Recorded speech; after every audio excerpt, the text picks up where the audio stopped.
বাংলাদেশের রাস্তায় যত প্রাইভেট কার দেখা যায় তার বেশিরভাগই মূলত জাপানিজ ব্র্যান্ডের গাড়ি।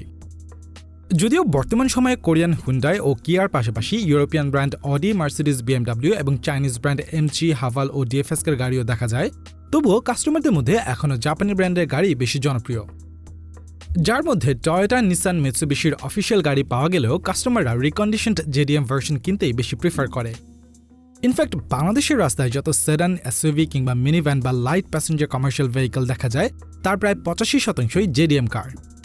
অবশ্য জেডিএম শুধু বাংলাদেশেই না, বিশ্বব্যাপী বেশ জনপ্রিয়। কিন্তু ঠিক কী কারণে জাপানি তৈরি রিকন্ডিশন জেডিএম গাড়ি এখনও বাংলাদেশে এত জনপ্রিয়?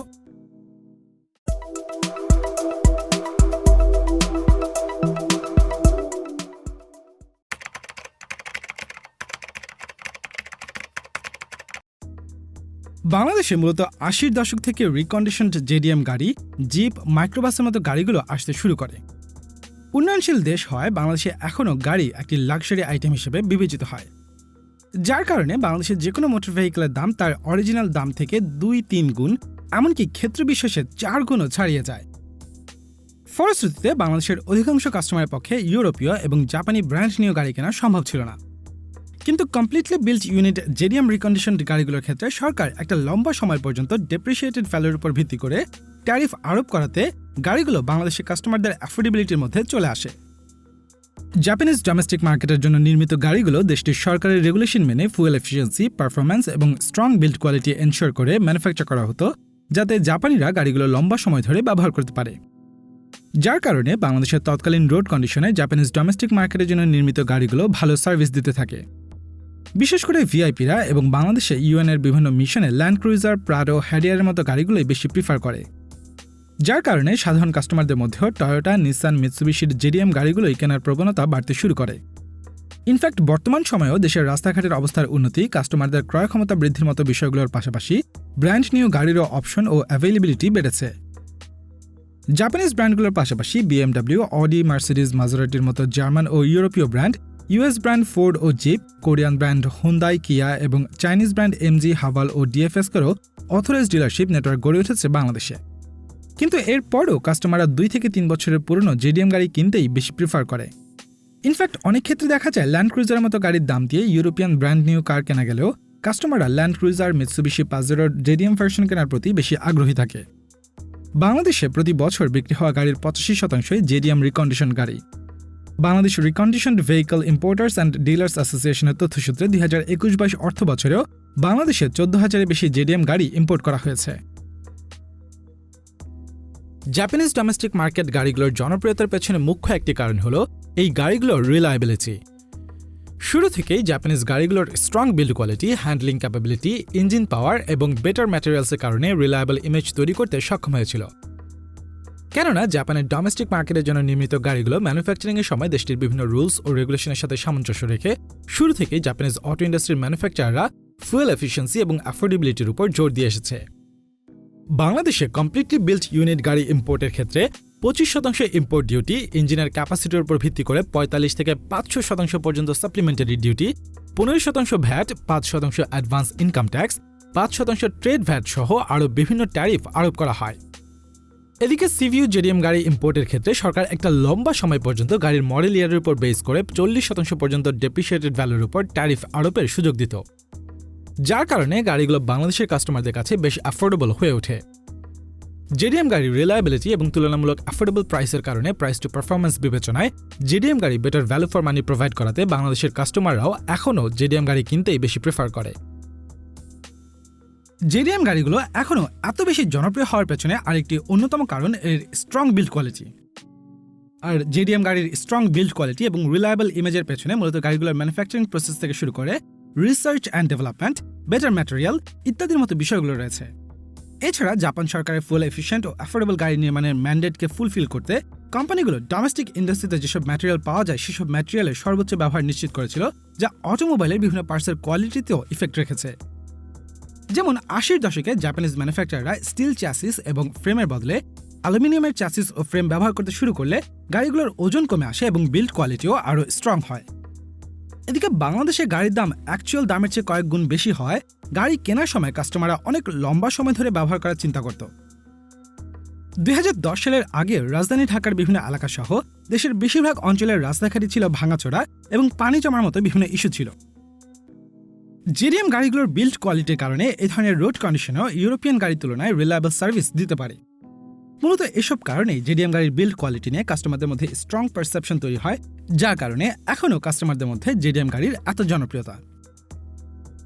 অটোমোবাইল ম্যানুফ্যাকচারিংয়ে জাপানের ইন্ডাস্ট্রিয়াল রিভলিউশন 60-এর দশকে শুরু হলেও এই ইন্ডাস্ট্রিতে জাপান বেশ কিছু নতুন টেকনোলজিক্যাল ইনোভেশনের পাশাপাশি এক্সিস্টিং টেকনোলজিকে আরও এফিশিয়েন্ট করার পেছনে বেশ কন্ট্রিবিউট করেছে। এমনকি 80-এর দশক থেকেই জাপানিজ ম্যানুফ্যাকচারাররা যে ধরনের গাড়ি এবং টেকনোলজি মার্কেটে ইন্ট্রোডিউস করেছে সেগুলো সমসাময়িক অন্যান্য গাড়ি থেকে বেশ এগিয়ে ছিল। যেমন টয়োটা AE86 ছিল মার্কেটের সবার আগে অ্যাক্টিভ রোটেটিং গ্রিল ব্যবহার করা গাড়িগুলোর একটি। গাড়িটি হাই স্পিডে চলার সময় ড্র্যাগ কমানোর জন্য অটোমেটিক্যালি গ্রিল ওপেনিং বন্ধ করে দিত এবং যখন ইঞ্জিনের কুলিংয়ের দরকার পড়ত তখন আবার গ্রিল ওপেন করে দিত। এই টেকনোলজিটি BMW প্রায় 40 বছর পর তাদের M240i মডেলটিতে রি-ইন্ট্রোডিউস করে। এসব টেকনোলজি ছাড়াও বর্তমান সময়ের গাড়িগুলোতে ব্যবহৃত বিভিন্ন টেকনোলজি যেমন active exhaust system, electronically controlled suspension, 4 wheel steering এবং অ্যাক্টিভ অ্যারোডাইনামিক্সের মতো ফিচারগুলো ইমপ্লিমেন্টেশনও জাপানিজ অটো ম্যানুফ্যাকচারাররাই এগিয়ে ছিল। তবে টেকনোলজি ইমপ্রুভমেন্টের ক্ষেত্রে JDM গাড়িগুলোর সবচেয়ে বড় কন্ট্রিবিউশন মূলত ফুয়েল এফিসিয়েন্সি এবং সেফটির উপর। জাপানের মার্কেটের জন্য তৈরি করা হয় বিধায় JDM গাড়িগুলোকে জাপানিজ সরকারের রুলস ও রেগুলেশন মেনে ম্যানুফ্যাকচার করার পাশাপাশি বেশ রিগরাস ইন্সপেকশন প্রসেসের মধ্যে দিয়ে যেতে হয়, যার কারণে গাড়িগুলোর ব্রেকিং হ্যান্ডলিং ক্যাপাসিটি বেশ টপ নচ কোয়ালিটির হয়ে থাকে। হাইব্রিড ইঞ্জিনের ক্ষেত্রে জাপানিজ গাড়িগুলোর এফিসিয়েন্সি ইউরোপিয়ান গাড়ির তুলনায় মোর এফিশিয়েন্ট। এছাড়া বিভিন্ন সেফটি টেস্টগুলোতেও JDM গাড়িগুলো বেশ ভালো র্যাঙ্ক করে থাকে। 70-এর দশক থেকে JDM গাড়িগুলোর জনপ্রিয়তা বাড়ার অন্যতম আরেকটি কারণ হচ্ছে গাড়িগুলোর মডিফিকেশন ফ্রেন্ডলিনেস। বর্তমান জেনারেশন মূলত ফাস্ট অ্যান্ড ফিউরিয়াস মুভির কল্যাণেই JDM গাড়ির পারফরম্যান্স এবং মডিফিকেশন ফ্রেন্ডলিনেস সম্পর্কে জেনেছে। মুভিতে ব্রায়ান ও'কনারের মডিফাইড টয়োটা সুপ্রা মার্ক 4 আর 1995 মিৎসুবিশি এক্লিপসের মতো আইকনিক গাড়িগুলোকে যেমন বিশাল একটি অডিয়েন্সের কাছে পৌঁছে দিয়েছে, ঠিক তেমনি টিউনিং এবং মডিফিকেশনের মাধ্যমে যে JDM গাড়ি থেকে আরও বেটার পারফরম্যান্স জেনারেট করা সম্ভব তা সম্পর্কে বিশ্বব্যাপী অডিয়েন্সদের জানিয়েছে। JDM গাড়িগুলোর ইঞ্জিন ফুয়েল এফিসিয়েন্সির জন্যই বেশি পরিচিত হলেও গাড়ির স্টক ইঞ্জিনে ইলেকট্রনিক কন্ট্রোল ইউনিট থাকে, যার মাধ্যমে ইঞ্জিনগুলোর পাওয়ার কন্ট্রোল করা হয়। এই ECU মডিফিকেশনের মাধ্যমে ইঞ্জিনগুলো থেকে আরও বেশি পাওয়ার জেনারেট করা সম্ভব হয়। অন্যদিকে ইউরোপিয়ান গাড়িগুলোর ক্ষেত্রে পারফরম্যান্স সেন্ট্রিক হওয়ায় ইঞ্জিন অলরেডি ম্যাক্সিমাইজ করা থাকে বিধায় মডিফিকেশনের মাধ্যমে পাওয়ার বাড়ানো সম্ভব হয় না। JDM গাড়িগুলোর হ্যান্ডলিং ক্যাপাবিলিটি, ব্রেকিং ও ওভারঅল বিল্ড কোয়ালিটির কারণে ইঞ্জিন থেকে বাড়তি পাওয়ার জেনারেট করা হলেও গাড়িগুলোর চ্যাসিস এক্সট্রা পাওয়ার বেশ ভালোভাবেই হ্যান্ডেল করতে পারে। আর জাপানিজ গাড়িগুলোর আফটার মার্কেট পার্টসের ওয়াইড অ্যাভেলেবিলিটির কারণে টিউনিং এবং মডিফিকেশনও বেশ সহজ, যার কারণে খুব কম খরচে forge piston, conrod, crankshaft, valve spring, ইনটেকের মতো পার্টসগুলো আপগ্রেড করে গাড়ির এক্সিস্টিং ইঞ্জিন থেকেই আরও বেশি পাওয়ার জেনারেট করা সম্ভব হয়। আর গাড়িগুলোর রিলায়েবল বিল্ড কোয়ালিটির জন্য এ ধরনের আপগ্রেডেশনে JDM গাড়িগুলো বেশ ভালোভাবে হ্যান্ডেল করে এবং আরও বেটার ড্রাইভিং এক্সপিরিয়েন্স দেয়। JDM গাড়ির জনপ্রিয়তার আরেকটি অন্যতম কারণ হচ্ছে গাড়িগুলোর মেইনটেন্যান্স রিকোয়ারমেন্ট বেশ কম এবং স্পেয়ার পার্টসও মার্কেটে বেশ সহজেই অ্যাভেলেবল থাকে। জাপানিজ গাড়িগুলোর বিল্ড কোয়ালিটি এবং ইঞ্জিনের পারফরম্যান্সের কারণে গাড়িগুলোর রেগুলার মেইনটেন্যান্স রিকোয়ারমেন্ট ইউরোপীয় কিংবা US ম্যানুফ্যাকচারারদের নির্মিত গাড়ি থেকে বেশ কম হয়ে থাকে। এছাড়া JDM গাড়িগুলোর স্পেয়ার পার্টস খুঁজে পাওয়া অন্য যে কোনো গাড়ির ব্র্যান্ডের তুলনায় সহজ, কেননা জাপানিজ ম্যানুফ্যাকচারারদের পাশাপাশি বিশ্বজুড়ে অনেক কোম্পানি আছে যেগুলো বিভিন্ন মডেলের JDM গাড়ির জন্য বিভিন্ন ধরনের আফটার মার্কেট স্পেয়ার পার্টস তৈরি করে থাকে। এই আফটার মার্কেট পার্টসগুলো সারা বিশ্বেই এমনকি বাংলাদেশেও খুব সহজেই পাওয়া যায়। এছাড়া দামের দিক থেকেও JDM গাড়ির স্পেয়ার পার্টস বেশ অ্যাফোর্ডেবল হয়, যা US কিংবা ইউরোপিয়ান বিল্ড গাড়ির স্পেয়ার পার্টসের দামের তুলনায় অনেক কম। এদিকে JDM গাড়িগুলোর সার্ভিসিং করাটাও তুলনামূলক সিম্পল। বাংলাদেশে JDM গাড়ির জনপ্রিয়তার পেছনে এটি অন্যতম একটি কারণ। অন্যদিকে ইউরোপিয়ান গাড়ির ক্ষেত্রে অথরাইজড সার্ভিস সেন্টার ছাড়া সার্ভিসিং বা রিপেয়ার করা যায় না, যা বেশ এক্সপেন্সিভ হয়ে থাকে। যে কোনো ধরনের ইস্যুতে JDM গাড়িগুলো সার্ভিসিংয়ে ইউরোপিয়ান গাড়ির তুলনায় কম হ্যাসেল সামলাতে হয় এবং কম খরচে করা যায় বিধায় কাস্টমারদের মধ্যে JDM রিকগনিশন গাড়ির জনপ্রিয়তা বাড়তে থাকে। বাংলাদেশের কাস্টমাররা যেহেতু একটা লম্বা সময় ধরে গাড়ি ব্যবহার করার মানসিকতা পোষণ করে, তাই গাড়ির যে কোনো ইস্যুতে রিপেয়ারিংয়ের কনভিনিয়েন্স গাড়ি কেনার ডিসিশনে বড় ইম্প্যাক্ট রাখে, যার কারণে এখনও বাংলাদেশের JDM গাড়ির প্রতি কাস্টমারদের এত বেশি আগ্রহ।